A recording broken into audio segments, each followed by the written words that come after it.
तुमने पूछा नहीं मेरे इंटरव्यू के बारे में? क्योंकि मैं जानती हूँ नहीं हो पाया ना तुम्हारा। हाँ, पर तुम्हें कैसे पता? पत्नी हो तुम्हारी, अगर तुम्हारी नौकरी लग जाती तो ऐसा कद्दू जैसा चेहरा लेकर थोड़े ही आते घर, नाचते गाते हुए आते। सही कहा तुमने। ये नौकरी भी हाथ से निकल गई। चिंता क्यों करते हो, भगवान पर भरोसा रखो, सब ठीक हो जाएगा। कोमल बहुत ही समझदार लड़की थी। उसने तरुण को उदास नहीं होने दिया। इसी तरह वक्त बीतता रहा और फिर कई दिनों के बाद तरुण फिर से एक इंटरव्यू के लिए तैयार होकर निकल गया। पर उस दिन भी तरुण की नौकरी नहीं लगी। वो इंटरव्यू पास ही नहीं कर पाया। उदास और मायूस तरुण धीरे धीरे घर की तरफ बढ़ने लगा। फिर काफी देर चलने के बाद रास्ते में पड़े एक बड़े से पत्थर पर बैठ गया और खुद से बातें करने लगा।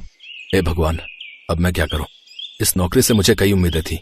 अब मैं कोमल को क्या कहूंगा? वो बेचारी कुछ कहती नहीं है, लेकिन मैं जानता हूं उसे घर चलाने में कितनी दिक्कतें आ रही हैं। अगर तुम मुझे नौकरी नहीं दे सकते तो मेरे जीने का क्या फायदा भगवान? ये कहते हुए तरुण की आंखों से आंसू निकलने लगे। तभी तरुण को उस पत्थर में कुछ हलचल महसूस हुई जिस पर वो बैठा हुआ था। अरे ये क्या, भूकंप आ रहा है क्या? भूकंप नहीं है, ये मैं हूं। कौन हो तुम? तुम दिखाई क्यों नहीं दे रहे हो? सामने आओ। तरुण के ऐसा कहते ही अचानक उसे अपने सामने एक नीले रंग की बोतल दिखाई दी। वो बोतल कोई आम बोतल नहीं थी, बल्कि बहुत ही चमकदार और सुंदर बोतल थी। असल में वो भारी आवाज उसी बोतल से आ रही थी। तरुण ने फौरन उस बोतल को उठाया और फिर उसका ढक्कन खोल दिया और तभी हर तरफ धुआं धुआं हो गया। अगले ही पल एक नीले रंग का चिन्ह तरुण के सामने हवा में लहरा रहा था। मैं आजाद हो गया। तुम्हारा बहुत बहुत शुक्रिया तरुण। कौन हो तुम? और तुम मेरा नाम कैसे जानते हो? मेरे आका, मैं आपके बारे में सब जानता हूं। आप आज भी नौकरी की तलाश में गए थे, पर आपको नौकरी नहीं मिली। मुझे सब पता है। तुम मेरा और मेरी गरीबी का मजाक उड़ा रहे हो? नहीं मेरे आका, मैं तो आपकी गरीबी दूर करने आया हूं। क्या सच में? पर वो कैसे? मैं आपको सब कुछ दे सकता हूं, पर एक बात है, ना तो मुझे खाना बनाना आता है और ना ही मैं आपको खाने के लिए कुछ दे सकता हूं। छे, कैसे जिन्नो तुम? खाना नहीं दे सकते तो फिर किस काम के हो तुम? असल में बात ऐसी है, जब जिन्नों की दुनिया में वो खाना बनाने वाला जादू सिखाया जा रहा था, तब मैं सो गया था, तो बस इसीलिए। अच्छा ठीक है, अब तुम मुझे ये बताओ कि तुम मेरे लिए क्या कर सकते हो? मैं मैं सब कुछ कर सकता हूं, पर मैं वैसे वाला जिन नहीं हूं मेरे आका। अगर आपको मुझसे कुछ भी चाहिए तो आपको पहले मुझे खुश करना होगा। हैं? ये क्या बात हुई? जिन तो ऐसा नहीं करते हैं। मैंने कहा ना, मैं अलग जिन हूं। तो अगर आपको मुझसे कुछ भी चाहिए तो पहले मुझे खुश करो। अच्छा तो मैं मांगता हूं। अरे रुको रुको आका, ऐसे नहीं। मतलब ऐसे ही तो मांगते ना अपनी इच्छा। नहीं मेरे आका, जैसे मैंने कहा कि मैं जादू से खाना नहीं बना पाता हूं। पता है, मैंने कितने सालों से खाना नहीं खाया है। तो पहले मुझे कुछ बढ़िया खिलाओ, फिर मैं आपकी इच्छा पूरी करूंगा। अगर ऐसी बात है तो फिर चलो, मैं तुम्हें अपने घर ले चलता हूं। मेरी पत्नी बहुत ही अच्छा खाना बनाती है, और उसके हाथ का हलवा खाओगे ना तो कसम से उंगलियां चाटने लगोगे। अच्छा तो फिर आका, जल्दी से मुझे मालकिन के पास ले चलो, मुझे बहुत तेज भूख लगी है। थोड़ी देर बाद तरुण जिन्न को लेकर अपने घर पहुंच गया। आका, वो आप कुछ हलवे की बात कर रहे थे। तरुण ने कोमल को इशारा किया और कोमल हलवा बनाने में लग गई। थोड़ी देर बाद वो ढेर सारा हलवा बनाकर लाई और जिन्न को खाने को दे दिया। और फिर आहा, कितना बढ़िया था ये हलवा। अब बताओ मेरे आका, क्या चाहिए आपको? हमें दुनिया का सबसे अमीर आदमी बना दो। ये मैं नहीं कर सकता। नहीं कर सकते? पर क्यों? मैंने कहा था ना कि मैं अलग टाइप का जिन हूं। आपने जो हलवा खिलाया मुझे, वो उतना भी अच्छा नहीं था। मैं उससे खुश नहीं हुआ, लेकिन फिर भी मालकिन ने इतनी मेहनत की है, तो मैं उनके लिए ये सोने का हार देता हूं। ये लो मालकिन। जिन से सोने का हार पाकर तरुण और कोमल खुश तो थे, पर वो इस बात को लेकर परेशान भी थे कि वो और ज्यादा अमीर बनने के लिए भला कैसे जिन्न को खुश करे। मैं तो परेशान हो गया हूं इस जिन से। आखिर ये कब हमारे सपने पूरे करेगा? तुम चिंता मत करो, सब ठीक हो जाएगा। अच्छा जरा मुस्कुराओ तो। मैं इतनी टेंशन में हूं और तुम कह रही हो कि मुस्कुराओ? हाँ, आज हमारी शादी की सालगिरह है। लगता है आप भूल गए, पर मैं नहीं भूली। ये देखो, मैंने अपने हाथों से केक बनाए। उन दोनों ने केक काटा और एक दूसरे को खिलाया। तभी कोमल, थोड़ा केक उस जिन को भी दे दो, हम इतना केक खा नहीं पाएंगे। कोमल ने बचा हुआ केक जिन्न को दे दिया। उधर जैसे ही जिन्न ने केक खाया, उसकी आंखें बंद हो गई। मालकिन, ये क्या चीज खिला दी आपने? ये इसे केक कहते हैं। तुम्हें पसंद आया? पसंद? अरे कमाल की चीज है ये तो। मैं बहुत खुश हूं, आपने इतना अच्छा केक खिलाया। मांगिए, क्या मांगती हो आप? अच्छा, तो मेरा ये घर बड़ा बना दो। जो हुक्म मेरी मालकिन। अगले ही पल तरुण और कोमल का छोटा सा घर एक बड़े बंगले में बदल गया। ये देखकर तरुण और कोमल बहुत खुश हुए। अब उन्हें जिन्न को खुश करने का तरीका जो मिल गया था। अब तो कोमल रोज जिन्न के लिए केक बनाती और फिर जिन्न उनकी ख्वाहिशें पूरी कर देता। कभी गाड़ी, कभी ढेर सारा पैसा। दूसरी तरफ धीरे धीरे जिन्न को केक का चस्का लग गया। मालकिन, केक कहाँ है? आज नहीं बनाया। रोज रोज केक खाना अच्छी बात नहीं होती। तुम आज कुछ और खाओ। ठीक है, अगर तुम केक नहीं बनाओगी तो मैं तुम दोनों से सब कुछ वापस ले लूंगा। अरे गुस्सा नहीं करते जिन बाबू, कोमल बनाएगी ना केक, है ना कोमल? अरे ये क्या बात हुई, मैं नहीं बनाऊंगी। तुम समझदार हो। और सुनो, आज के बाद इस घर में खाने में सिर्फ केक बनेगा। कोमल और तरुण अब जिन्न से परेशान हो गए थे। धीरे धीरे उनका गुस्सा बढ़ने लगा और फिर एक दिन तो हद ही हो गई। मुझे बुखार है, आज मैं कोई काम नहीं कर पाऊंगी। बहाने मत बना, जा मेरे लिए केक बना, वरना। हल्ला सुनकर तरुण वहां आ गया। उसने देखा कि जिन्न कोमल का गला पकड़कर खड़ा था। कोमल की सांसें उखड़ रही थीं, तभी उसने कुछ सोचकर अलमारी में रखी वही नीली बोतल उठाई जिसमें से वो जिन्न बाहर निकला था। छोड़ दे मेरी कोमल को, वरना। ये क्या कर रहे हो तरुण? अगर मैं वापस चला गया तो फिर ये सब भी मेरे साथ ही चला जाएगा। तुम फिर से गरीब बन जाओगे। मुझे मंजूर है, पर अब तुम अपनी हद पार करने लगे हो। हमने भी लालच में आकर बहुत गलत किया, पर अब और नहीं। इतना कहकर तरुण ने उस नीली बोतल का ढक्कन खोला और उसे जिन्न की तरफ फेंक दिया। अगले ही पल जिन्न उस बोतल में समा गया।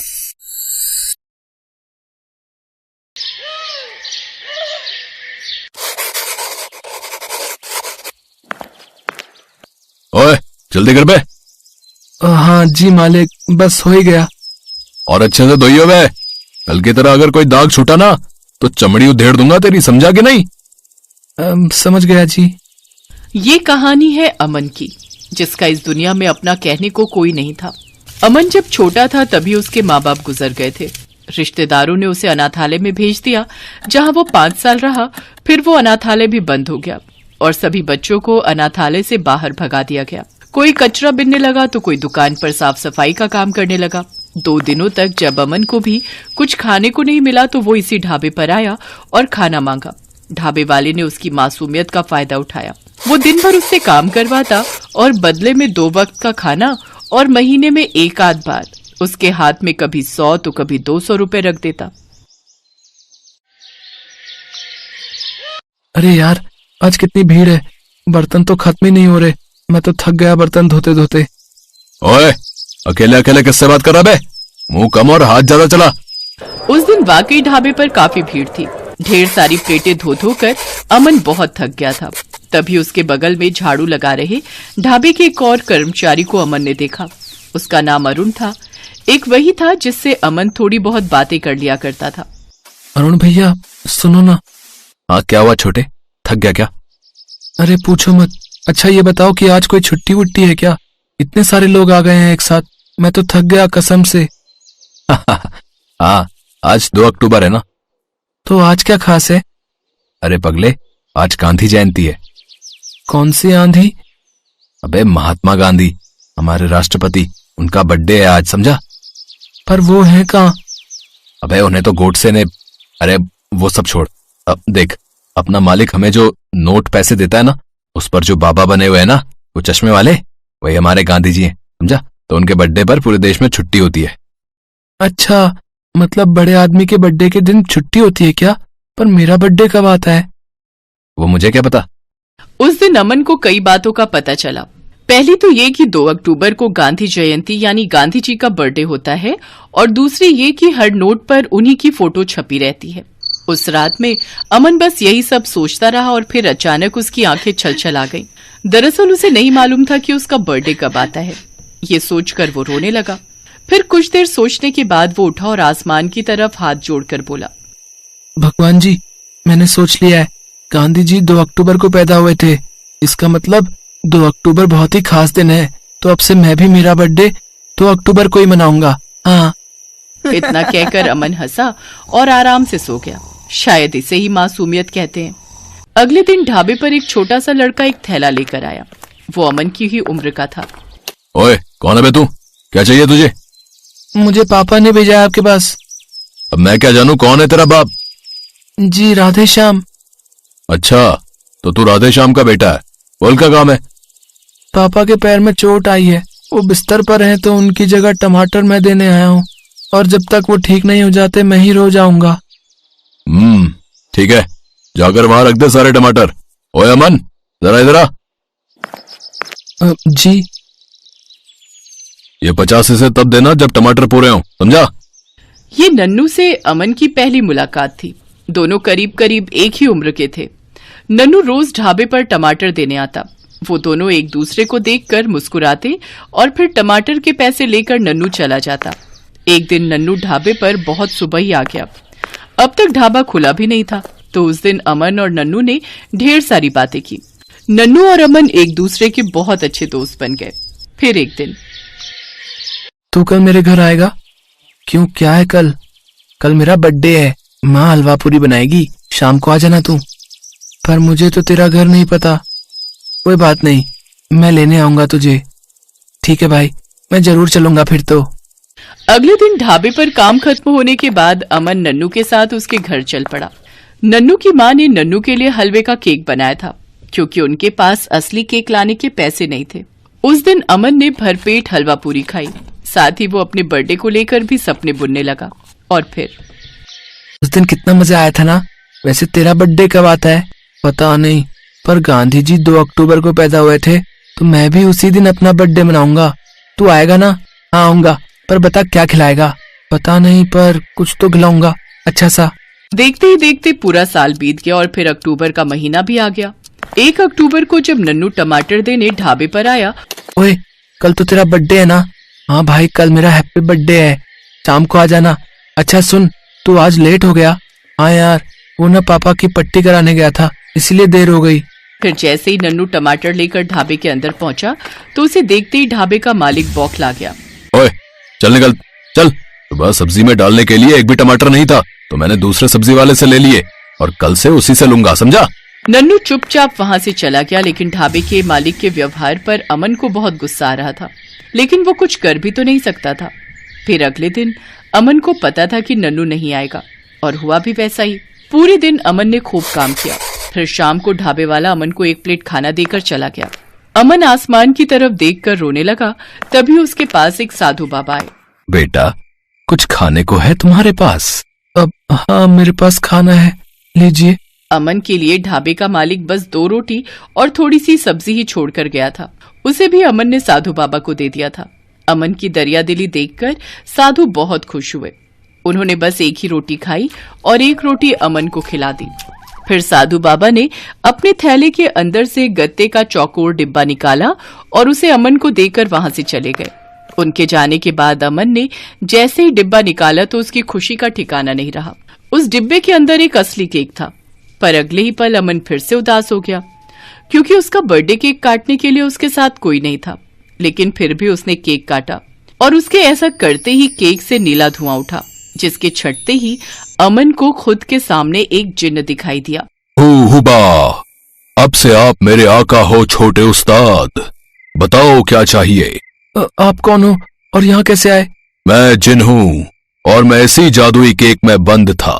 अब तुमने मुझे आजाद कर दिया है। बताओ, मैं तुम्हारे लिए क्या करूं? तुम्हारी एक इच्छा मैं पूरी करूंगा। पक्का? मैं कुछ भी मांग लूं क्या? हाँ हाँ, खुलकर मांगो जो मांगना है, मगर याद रखना, बस एक ही इच्छा पूरी होगी तुम्हारी। ठीक है, तो एक काम करो, मेरा एक दोस्त है नन्नू, वो टमाटर बेचता है, जाकर उसके सारे टमाटर बिकवा दो, ताकि वो मेरे पास आ सके मेरा बर्थडे मनाने। बड़े प्यारे हो तुम आका। मांगा भी तो क्या मांगा। रुको, मैं अभी उसे लेकर आता हूँ।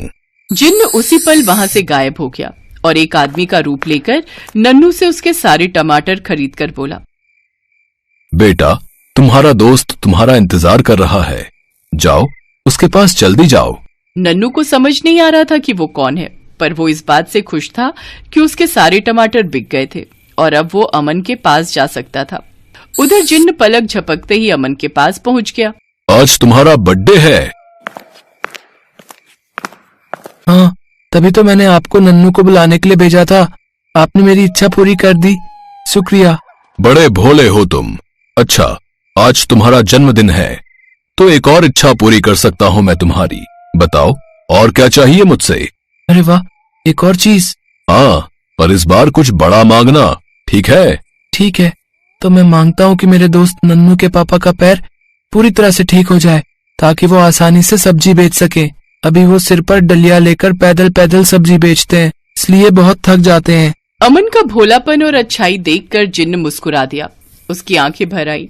उसने अपने जादू से नन्नू के पापा का पैर ठीक कर दिया और उसे एक छोटा ट्रक भी दे दिया। अमन और नन्नू ने खुशी से जिन्न को गले लगा लिया। जिन्न चला गया। ट्रक होने की वजह से अब नन्नू के पापा आराम से सब्जी बेचते। अब उनकी आर्थिक स्थिति भी ठीक हो गई थी। नन्नू के पापा ने अमन को गोद ले लिया। उधर आसमान से जिन्न ये सब देख रहा था। उसने वहीं से कहा, सच में 2 अक्टूबर को बड़े लोग पैदा होते हैं।